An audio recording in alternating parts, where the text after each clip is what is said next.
Ինձ հասկանալի չէ վեհափարի լռությունը, ինձ հասկանալի չէ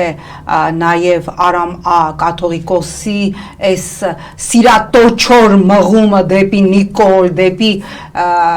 Հայաստանի նախագահի աթոռի անձը զբաղեցնող անձը, որ իր տարբեր մունետիկների, տարբեր եպիսկոպոսների նվերներով, գրքերով ուղարկում է ձեր գրքերը որևէ մեկին Արամ կաթողիկոս հետաքրքիր չեն, դուք շատ վատ եւ շատ սխալ բան եք անում, եթե ինչ որ գործարքի եք գնում այս իշխանության հետ եւ եթե ինչ-ինչ նկրտումներ ունեք 3 սրբազանը կալանավորված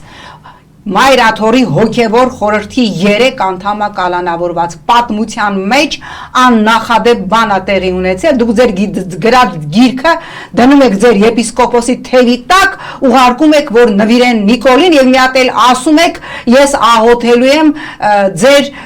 արևշատության համար, այդ ինչի համար եք աղոթում Նիկոլի արևշատության համար, որ ընդհանրապես կազմակերպի եկեղեցին եւ կատարի Ալաշուքյուր Փաշազադեի ուղիղ հրահանգը, ով անգամ ՄԱԿ-ի գլխավոր քարտուղարի հետ հանդիպան ժամանակ բողոքեց հայ առաքելական եկեղեցուց, հայ առաքելական եկեղեցին անվանեց տարածաշրջանի վտանգ, որը վտանգում է խաղաղությանը, ավելին հայ առաքելական եկեղեցին անվանեց ֆաշիստական կառույց։ Բա մի հատ Ալաշուքյուր Փաշազադեին պատասխանեք, ոչ թե Նիկոլի արևշատության եւ կյանքի ու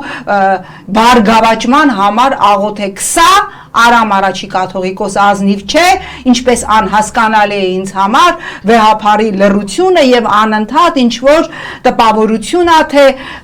կոմպրոմիսների եզրերը փնտրվում Նիկոլի հետ չի լինելու, Նիկոլ Փաշինյանը եթե խնդիր է դրել ձեզ հեռացնել, եթե դուք ցույց չտաք ուժեղ կատաղի արժանապատիվ դիմադրություն ձեր հոտի հետ միասին, հավատացնում եմ ձեզ, Նիկոլը իր առջև դրված խնդիրը լուծելու է։